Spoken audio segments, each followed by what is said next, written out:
బైరి నరేష్ గురించి.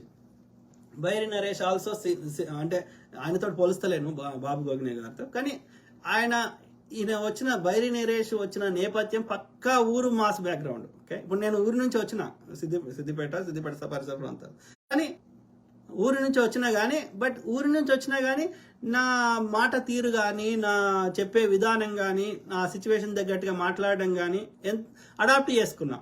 అంటే మనకి ఏమంటారు, ప్రతిసారి ఒకటే స్లాంగ్లో ఒకటే ఇది కాకుండా 99% ఆఫ్ ద టైమ్స్ మనం సామరస్యంగా ఇది చెప్తాం, ముచ్చట చెప్తాం. ఎక్కడో చోట ఒక భావోద్వేగాన్ని ప్రదర్శించే దగ్గర ప్రదర్శిస్తాం, కానీ 24 గంటలు ఇక అదే ఆ ఊరు బ్యాక్గ్రౌండ్ నుంచి ఆయన బయటకు రాలేకపోతుండు. ఆయన చదువుకున్నాడు, PhD చేసాడు, కానీ ఆ ఊరు నేపథ్యం నుంచి ఆయన బయటకు రాలేకపోతుండు. ఆయన వేషధారణ కానీ, ఆయన మాట్లాడే తీరు కానీ, బైరి నరేష్ గారు. ఓకే, సో ఇంకా మాట్లాడే పదజాలం కానీ, ఇంకా ఊరు నేటివిటీ నుంచి బయటకు రాలేకపోతున్నాడు. ఓకే, సో అది కరెక్ట్ కాదు. అది ఊర్లోకి పోయినప్పుడు ఊరు ప్రజలతో మాట్లాడు, కానీ ప్రతి చోట అదే మెయింటైన్ చేస్తా అనేది అది చాలా మందికి వినసొంపుగా ఉండలేదు ఆయన చెప్పే విధానంలో. ఓకే, సో ఇప్పుడు ఆ కేసు అది అయ్యప్పది అన్నాడు కదా, అది మొగోడు అని ఆ చెప్పే విధానము అది కరెక్ట్ లేదు. అది ఆయన చెప్పాలన్నది అది విషయం కరెక్టే కావచ్చు, కానీ చెప్పే తీరు బాగాలేదు. సో ఇప్పుడు బైరి నరేష్ గారు చెప్పేది ఒక 10 నిమిషాలు నేను చూడాలని, కంటిన్యూస్గా చూడాలని నాకు అనిపించదు. అలా విషయం ఉండొచ్చు. సో ఆయన చెప్పే విధానాన్ని మార్చుకుంటే బాగుంటుంది. ఆ విషయం చాలా వరకు నాస్తిక అలా ఇప్పుడు నేను అంగీకరించకపోతే అలా ఏమన్నా డిఫరెంట్గా చెప్తే ఓకే, అంటే దేవుడు లేడు అని అందరికి ఇప్పుడు మనకు తెలిసిన వాళ్ళకి తెలిసింది, తెలియని వాళ్ళకి తెలియలేదు. ఓకే, తెలిసిన వాళ్ళకి తెలిసినాక ఇక దేవుడు లేడు అని చెప్పినాక దాని మీద ఎందుకు ముచ్చట చెప్పినా ఏముంటుంది, దేవుడు లేడు అనేదే ఉంటుంది ఎండ్ ఆఫ్ ద డే. దాన్ని ఎట్లా చెప్పినా సరే. కాబట్టి ఇప్పుడు నేను కొత్తగా చూసి ఏం తెలుసుకుంటా, దేవుడు లేడని చెప్తావని నాకు తెలిసినాక.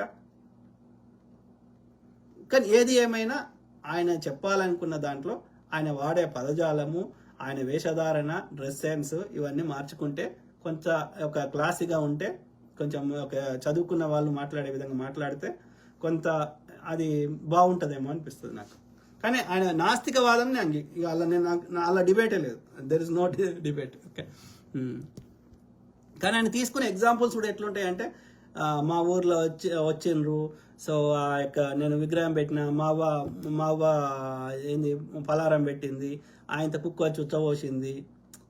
అరే కుక్క అనేది ఉచ్చబోయకపోతే ఏం చెప్తుంది అది? నువ్వు చెప్పే విధానం అది అదే ఆయనకు ముచ్చట మంచిగానే ఉంది, కానీ చెప్పుడు అవుతలేదు ఆయనకి, బైరి నరేష్కి. విజ్ఞాన వేదిక ఒక అతను ఉంటాడు, రమేష్. ఆయన కొన్ని ఎగ్జాంపుల్స్ చూపెట్టి మంచిగా చెప్పి గవి నచ్చేటి నాకు. ఏది నూనెలో ఏలు పెడితే ఏమవుతుంది, ఇదంతా సుత్తి, అట్లా ఎగ్జాంపుల్ ప్రాక్టికల్గా చూపెట్టిండు. సో అట్లాంటి ఆయన కొంచెం మంచిగానే అనిపిస్తుంది నాకు, రమేష్ ఆయన పేరు. అవును, appreciate him, I like him. ఆయన మాట్లాడే విధానం కూడా ఆలోచించి మంచిగా మాట్లాడతాడు, ఆ సబ్జెక్ట్ మాట్లాడతాడు, ప్రాక్టికల్గా చేసి చూపెడతాడు. సో ఏది కానీ ఆయన ఎక్కువ పబ్లిక్లో వచ్చి మాట్లాడు, ఎప్పుడో ఒకసారి మాట్లాడతాడు. కానీ ఐ లైక్ హిమ్, రమేష్ గారు. బట్టకుండా ఉంటుంది కదా. సో టోటల్గా హేతువాదులు, నాస్తికుల గురించి మీ అభిప్రాయం? Good brother, good. హేతువాదాన్ని, నాస్తికత్వాన్ని మనం ఎంకరేజ్ చేయాలి. ఎప్పుడు ఏమవుతుందంటే ఈ మూఢభక్తి పోతుంది, దేవుని పేరు మీద దోసుకోవడం పోతుంది, ప్రజల్ని తప్పుదో పట్టించడం పోతుంది. ఎవడో వచ్చి మనకి చేస్తాడు అన్న భావనలో ప్రజలు ఉండరు. వానికి ఆకలైతే వాడే సృష్టిలో ఉన్న అన్నీ ఇచ్చేయడం జరిగింది, అక్కడ ఏం లేవు ఇవ్వడానికి. ఓకే, ఇక మిగిలిందంతా మనం చేసుకోవాల్సిందే. ఎవడు వచ్చి మన కష్టం తీర్చాడు, వాడి బతుకుదల కోసం వాడేదో కథలు పడుతున్నాడు అనేది గ్రహించాల్సిన అవసరం ఉంది. సింపుల్. రాజేష్ మామిడిపల్లి బ్రదర్ ఏమంటున్నాడు? సో ఫిలాసఫీ గురించి మీ అభిప్రాయం ఏంటి బ్రదర్? ఇలాంటివన్నీ ప్రశ్నలు పాడ్కాస్ట్లో చెప్తే బాగుంటుంది బ్రదర్. మీరు పాడ్కాస్ట్ పెడితే నన్ను పిలవండి, మనం మాట్లాడుకుందాం. అంటే నేను గొప్ప ఫిలాసఫర్ గురించి Ayn Rand, Arthur Schopenhauer, ఇలా గొప్ప అసలు ఫిలాసఫీ గురించి మీ అభిప్రాయం ఏంటి? ఫిలాసఫర్ గురించి ఏం చెప్తారు? మోస్ట్ ఫిలాసఫర్స్ అదే బ్రదర్, ఒక్కొక్కరిది నాకు అంటే ఈ వెస్టర్న్ ఫిలాసఫర్స్ నేను అంత చదవలేదు. I think you did good job. So వాళ్ళ గురించి అది విన్న తర్వాత నేనేమన్నా చెప్పగలుగుతా. సో అంతవరకు దాకా మనము దాని గురించి పూర్తిగా తెలుసుకోకుండా నేను చెప్పలేను. But I think they became popular means వాళ్ళ లోపల ఏదో ఒకటి ఏదో ఒక విషయం లేకుండా అయితే వాళ్ళు సాధారణంగా పాపులారిటీ నెగిటివ్ పాపులారిటీ వస్తే మనం అది వేరే ముచ్చట, కానీ జనరల్గా పాజిటివ్ పాపులారిటీ వచ్చిందంటే అందులో ఏదో ఒక విషయం ఉండి ఉంటుంది. ఓకే, కాకపోతే అది నేను అంగీకరిస్తున్నా లేదా అది నిజంగా అనేది మనము ఆ యొక్క ఇండివిజువల్ వాళ్ళు మోస్ట్లీ ఎట్లుంటుంది అంటే వాళ్ళు ఒక 100 పాయింట్లు చెప్తే ఒక 60-70% మోర్ కరెక్ట్ ఉండే అవకాశం ఉంది. 30% ఉండకపోవడానికి కారణం వాళ్ళు కావాలని చేస్తలేరు. ఓకే, సో ఆ కాల పరిమితులకు తగ్గట్టుగా వాళ్ళ ఆలోచన విధానంలో అప్పుడున్న పరిస్థితులకు తగ్గట్టుగా ఉండవచ్చు. అది ఇప్పటికీ వర్తించకపోవచ్చు ఇప్పుడున్న థాట్ ప్రాసెస్కి, ఇప్పుడున్న ఆలోచనలకి. అంటే ఒకప్పుడు ఇది స్టాండర్డ్, ఇది నార్మల్ అనుకున్నది ఇవాళ అది నార్మల్ కాకపోవచ్చు. అప్పుడున్న కాలానికి అనుగుణంగా అంతకంటే ఎక్కువ ఆలోచించేటువంటి శక్తి కూడా మైండ్కి లేకపోయి ఉండొచ్చు. కాబట్టి మోస్ట్లీ పాపులర్ ఫిలాసఫర్స్ కానీ పర్సనాలిటీస్లో ఒక 60-70% వరకు మనము ఇప్పటి కాలమానానికి కూడా అంగీకరించే విధంగా ఉండొచ్చు. ఒక 30-40% ఇప్పటి కాలానికి దాన్ని అమెండ్ చేసుకోవాల్సిన అవసరం ఉండొచ్చు. ఇప్పుడు చెప్పిన ఇంకో 10 ఏళ్ళు 20 ఏళ్ళ తర్వాత వర్తించకపోవచ్చు. ఇప్పుడు డాక్టర్ బాబాసాహెబ్ అంబేద్కర్ గారు ఒక 60-70 ఏళ్ల కింద ఇది భారతదేశ ప్రజల యొక్క ఆలోచన విధానాన్ని ఆలోచించి ఆయన ఒక పుస్తకం రాశారు, రాజ్యాంగం రాశారు. ఇప్పుడు యాజ్ ఇట్ ఈజ్ 100% ఇప్పుడున్న ప్రజల తగ్గట్టుగా ఈ జెన్జీ కాలానికి వర్తించకపోవచ్చు, కొన్ని మార్చుకోవాల్సి రావచ్చు. The fundamentals never change. సూర్యుడు తూర్పున ఉదయిస్తాడు, మారదు. సో అట్లా ద ట్రూత్ నెవర్ చేంజెస్. కానీ ఆ ఫండమెంటల్ బ్రదర్హుడ్ ఇట్లాంటివి మారవు. కానీ ఆ యొక్క మిగతా ఏవైతే ఆ ప్రాక్టికల్ ఇంప్లిమెంటేషన్స్ ఏవైతే ఉంటాయో ఆ టెక్నికల్ డీటెయిల్స్ అవి మారవచ్చు కాలానికి అనుగుణంగా. ఎందుకంటే టెక్నాలజీ మారినప్పుడు మీ ఆ యొక్క ఇంప్లిమెంటేషన్ ప్రాసెస్ అవన్నీ మారవచ్చు. కాబట్టి కొన్ని సిస్టమ్ తగ్గట్టుగా మార్చుకోవాల్సి వస్తుంది. సో కాబట్టి ఆ ఫిలాసఫీ గురించి ఒక్కొక్కరు ఏం చెప్పినరో పూర్తిగా డీటెయిల్స్ తెలియకుండా నేను మాట్లాడలేను.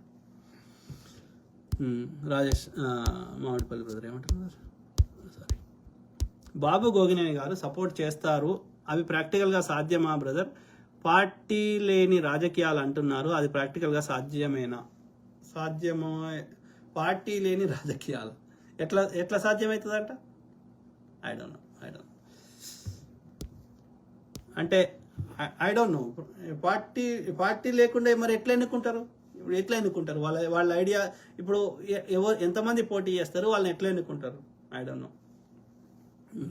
మరి నాకైతే అర్థం కావట్లేదు, మీరు చెప్పండి బ్రదర్. పార్టీ లేని రాజకీయాల విధానం అని విన్నాను, నాకు కూడా తెలియదు అవి సాధ్యమా. నాకు బ్రదర్ పార్టీ లేకుండా ఇప్పుడు నీ పార్టీ ఉంటే నీకు సింబల్ ఉంటుంది, నీ థాట్ ప్రాసెస్, నీ ఐడియాలజీ, నీ గోల్స్ ఇవన్నీ ప్రజలకు చెప్తావు. నీకు ఏం లేకుండా చెప్తావు?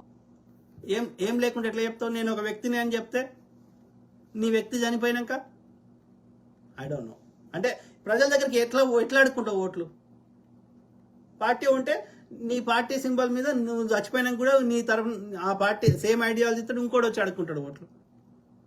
ఇప్పుడు నేను ఒక ఐడియాలజీతో ఒక ఇవి చేస్తా ఏదో నాకు ఈ ఐడియాలజీ ఉందని నేను వచ్చిన, నా తర్వాత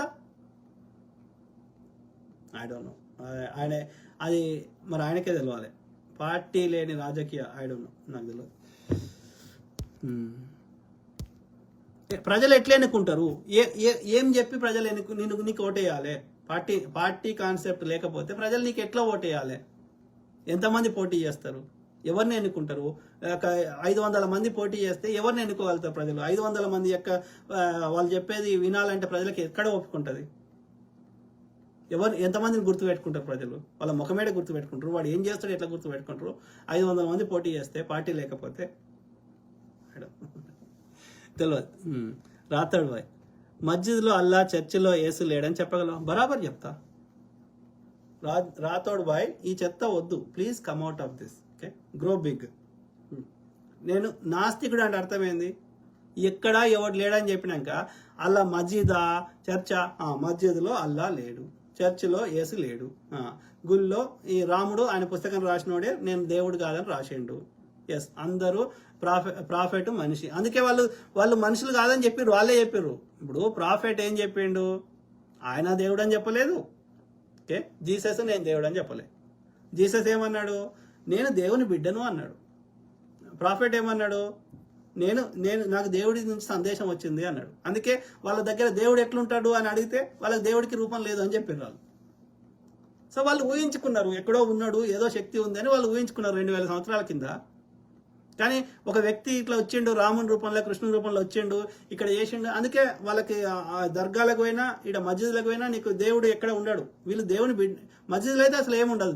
దర్గా అంటే అది ఏం కాదు. ఆ రూపం లేని దేవునికి వాళ్ళొక అదొక రూపం లేని దాన్ని అట్లా మొక్కినట్టుగా చూపెడుతున్నారు దర్గా. ఓకే, దర్గా అంటే మస్జిద్లు ఎక్కువ ఉన్నాయి. ఇది వేరు, ఈ దర్గా వేరు. ఓకే, చనిపోయిన వాళ్ళ యొక్క ఎవరైతే ఉంటారో ఈ ఏమంటారు ప్రాఫిట్ లాంటి వాళ్ళకి, వాళ్ళ హోలీ పురుషులకి వాళ్ళు కట్టేది సమాధి, అది దర్గా. మస్జిద్లో ఏముంటది ఆ యొక్క రూపం లేదు. ఓకే, వాళ్ళ దేవుడికి రూపం లేదు. ఓకే, ఒకటే దేవుడు, ఆయన పేరు అల్లా, ఆయనకు రూపం లేదు. ఇది ఇస్లాం కాన్సెప్ట్. అదే యొక్క క్రిస్టియన్ కాన్సెప్ట్లో దేవుడు ఎక్కడున్నాడో ఎవరికి తెలియదు. సో జీసస్ దేవుడు కాదు. కానీ వీళ్ళు ఏంటంటే కాలక్రమేణా ఆ యొక్క దేవుని లోపల ఉన్నటువంటి చైతన్యమే ఇతని లోపల ఉంది, ఇతను దేవుని బిడ్డ కాబట్టి ఇతను కూడా దేవునితో సమానమని వాళ్ళు అట్లా మొక్కుకుంటారు. మరి ఏం చేయమంటావు? ఎవడో ఒకటి బతకాలి కదా. ఇప్పుడు వాళ్ళకి చర్చిలకు పైసలు కావాలి, వాళ్ళకి ఇంకొకరికి ఈ యొక్క ప్రపంచం అంతా వాళ్ళ కంట్రోల్ ఉండాలి. సో వీళ్ళందరినీ జనాలకు చెప్పినట్టు వినాలి, లేకపోతే వాళ్ళకి పైసలు వస్తాయి. ఏదో ఒకటి వాళ్ళ తిప్పలేదో వాళ్ళు పడుతున్నారు. ఎస్, మతం అనేది ఒక జీవన విధానం. ఓకే, ఇస్లాం అంటే ఈ యొక్క పద్ధతిలో బతుకు, ఆరాంకా సొమ్ము తినకు, ఇంకోటి తినకు. క్రిస్టియానిటీలో అట్లనే ఏదో చెప్పిండ్రు, గురునానక్ అదే చెప్పిండు, ఇంకో ఆయన అదే చెప్పిండు. అదొక జీవన విధానం. బుద్ధుడు అదే చెప్పిండు, రాముడు ఇంకో ఆయన అదే చెప్పిండు కావచ్చు. సో జీవన విధానం తప్ప అద్భుతాలు అవుతాయి అని ఎక్కడా లేదు. ఓకే, దేవుని పేరు మీద ఎవడో ఒకటి బతకాలి కాబట్టి వాడు అడుక్కుంటుండు తప్ప. Yes, there is no God anywhere in this universe. Okay, చెప్తా, 1,00,000 సార్లు చెప్తా. అయినా సరే నాకు నష్టం కానప్పుడు నువ్వు ఎవ్వరికన్నా మొక్కుకో, నాకు అనవసరం. నువ్వు మూఢభక్తిని ప్రదర్శించకు, ఆ దేవుని భక్తి పేరు మీద ప్రజలను దోసుకోకు, మూఢాచారాలను జొప్పించకు. ఏ మతమైనా సరే నువ్వేమన్నా చేసుకో, నాకు సంబంధం లేదు. చెప్పలేదా ఇస్లాంలో షరియాలా తప్ప అని చెప్పలేదా? ఇస్లాంలో మహిళకి ఫ్రీడమ్ ఇవ్వకపోవడం తప్ప అని చెప్పలేదా? వాళ్ళు ట్రైబ్ జాతుల నుంచి వచ్చారు కాబట్టి ఆ ట్రైబ్ కల్చర్ ఇంకా పోతలేదు. ఆదిమానం నుంచి వచ్చిన వాళ్ళ కల్చరు, దానికి పోవడానికి టైం పడుతుంది. ఈ యొక్క ఇస్లాం కంట్రీస్లో టెక్నాలజీకి పోవడం వల్ల ఎంత పెద్ద ఆయిల్ వల్ల పైసలు వచ్చినా కానీ వాళ్ళని ఎవడు పడితే వాడు వస్తున్నాడు, చంపేస్తున్నాడు, వాళ్ళని ఇది చేస్తున్నారు. చెప్తూనే ఉన్నాం కదా. ఆడ మతమే, మనం వాస్తవాలు చెప్తాం. అయినా సరే నాకు ఇది నచ్చింది మొక్కుకుంటా, నాకు ఇదే కరెక్ట్ అనిపిస్తుందని మొక్కుకోరా అయ్యా, తప్పు కాదు.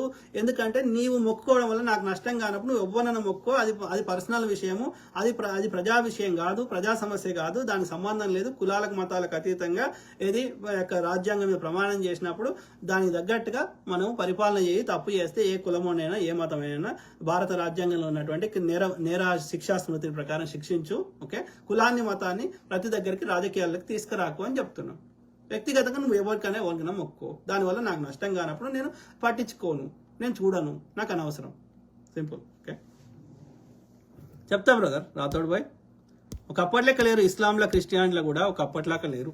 వాళ్ళు కూడా చాలా మారినరు. వాళ్ళు కూడా ఈ చెత్తని ప్రచారం చేసేటోళ్ళు, ఈ హింసను ప్రేరేపించేటోళ్ళు. కారణం అక్కడ కూడా చదువు లేకపోవడము, అక్కడ కూడా పేదరికం. సో వాళ్ళు కూడా ఇప్పుడు ఒకప్పటి లెక్క లేదు. దుబాయ్ ఒకప్పటి లెక్క లేదు, సౌదీ ఒకప్పటి లెక్క లేదు. ముస్లిం రాజ్యాలు కూడా చాలా మారిపోయినాయి. మహిళలకు ఫ్రీడమ్ కానీ, వేరే దేశపోలను వాళ్ళ దేశానికి రప్పించడం కానీ, ఆ శిక్షల అమలు విధానం కానీ, everything world is completely changing. భారతదేశంలో ఉన్న ఈ ఎడ్డినా కొడుకులు, ఈ యొక్క బీజేపీ ఆర్ఎస్ఎస్ చెత్తనా కొడుకులు తప్ప ప్రపంచం అంతా మారిపోతున్నారు. ఈ మారడానికి ప్రధాన కారణం చదువు.